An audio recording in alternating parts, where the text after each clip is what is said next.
Another little tip I want to give you that I learned from a flood. All these years in Texas, other than the sewer backup, I never had a flooded house, all these years.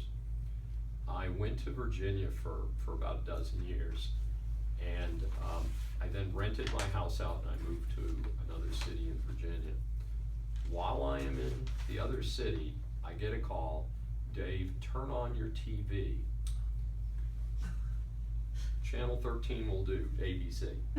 There's a boat going through my front yard of my house in Virginia.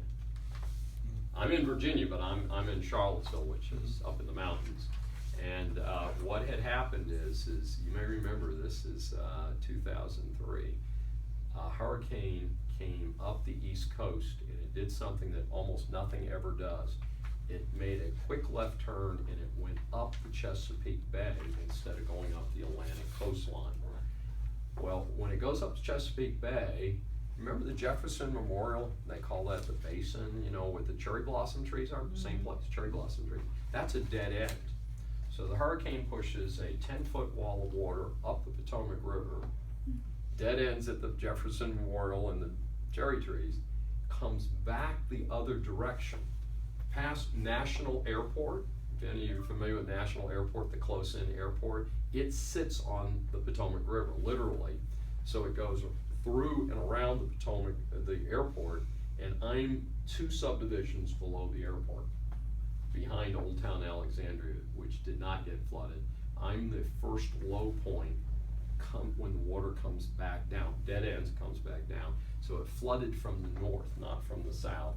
And it was quite an eye-opener. One of the things I found out is that I had a rented detached garage apartment as well as the 2-story house.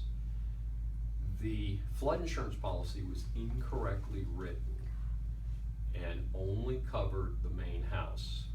So I had to rebuild the entire first floor of the 2-story garage structure with my own money because the flood policy had been incorrectly written. Here was the rule.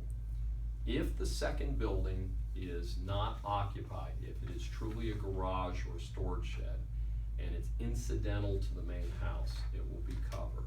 This is the rule at that time. If, on the other hand, as in my case, it was rented, it was like $1,200–1,300 a month rental. It was a real rental. Then it's considered an occupied dwelling, and it must have its own flood policy.